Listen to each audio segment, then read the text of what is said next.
What's up, everybody? It's Luke James, not the singer.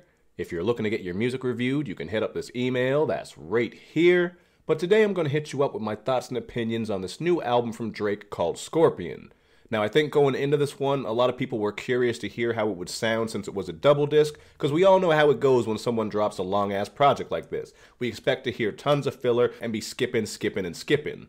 That was actually the case when it came to his last two albums, Views and More Life, although there are some people who like anything that Drake does, and I did allude to this in a tweet of mine that just really got out of control. It's not that I don't like Drake as an artist, he certainly has some great albums as well as some songs that I really enjoy coming back to, but these long-ass albums from him really get old quite fast. Now, going into this album, I did like the single Nice for What. This one is just a summer jam that has a bit of a New Orleans bounce element in it, so I liked it for what it was, and I thought God's Plan was decent.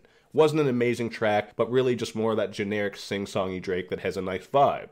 The other single, I'm Upset, was actually one of the worst Drake songs I think I've ever heard in my life, so I certainly had some mixed ideas going into this record, and I didn't know what sound he would be going with. Again, we found out that this was going to be a double disc, and then it was made known that side A would be a rap side, and side B would be the singing side. So that said, I'm going to do two reviews here. This first video is actually going to be on the rap side, side A, and then in a day or two I'll have the side B review up and I'll go into that. So starting with this one right here, side A. The opening track, Survival, has a very smooth and mellow production style on it, but it did come out that this song was actually taken from Lil B's song, I'm Tupac. If you go and check out the beats, they're pretty much identical, and I also felt like this beat sounded like the song 9 from his album Views. So right out of the gate, this wasn't a bad way to start the project, but when you have issues like that, including jacking beats, it's not really a good look. On this track, Drake does address various beefs he's had with Jay-Z, Pusha T, and of course Meek Mill, and there's even a line where he responds to Pusha T's bars about his dad's monkey suits.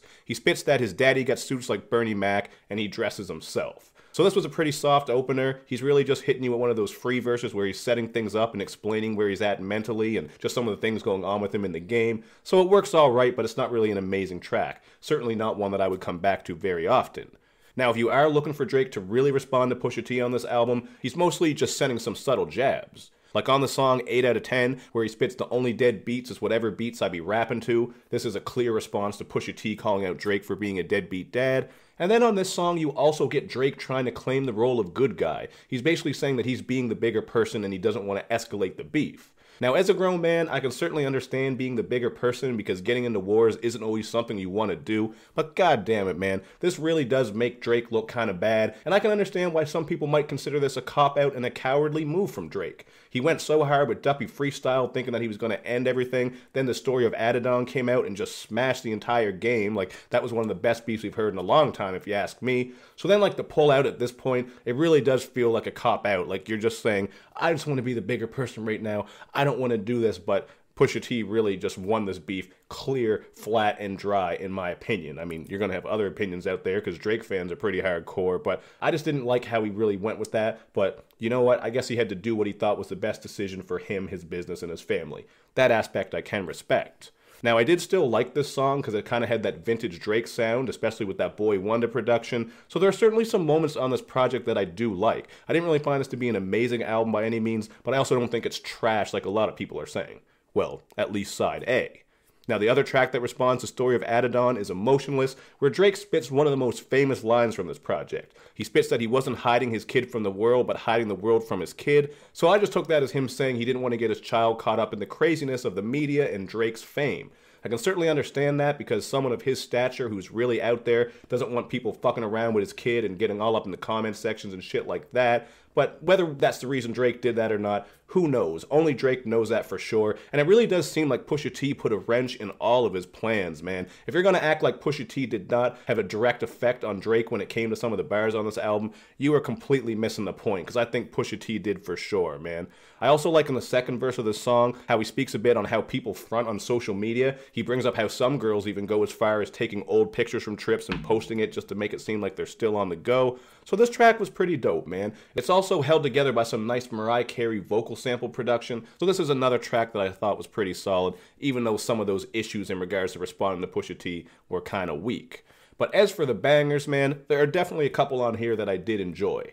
Now, first of all, I thought that Tay Keith production on Nonstop was fucking nasty. Just that very thick bass as well as that Memphis rap sample on it gave it a lot of grit. But then Drake is on here doing some lazy ass rapping. I know that's a style right now, but I am not a fan of when Drake raps like this because he's a better rapper. He also has some trash bars on this, like, yeah, I'm light skinned, but I'm still a dark nigga. And when he goes into these claims of being a hard-hitting, wig-splitting gravedigger, I think some people are going to just roll their eyes at that because of how he handled shit with Pusha T. Not saying that he actually had to kill Pusha T or get into violence or some shit like that, but you can certainly understand why some people are going to have these critiques on Drake because he is kind of all over the place with his actions and the shit he says. Not really new for him, and even other rappers do that as well.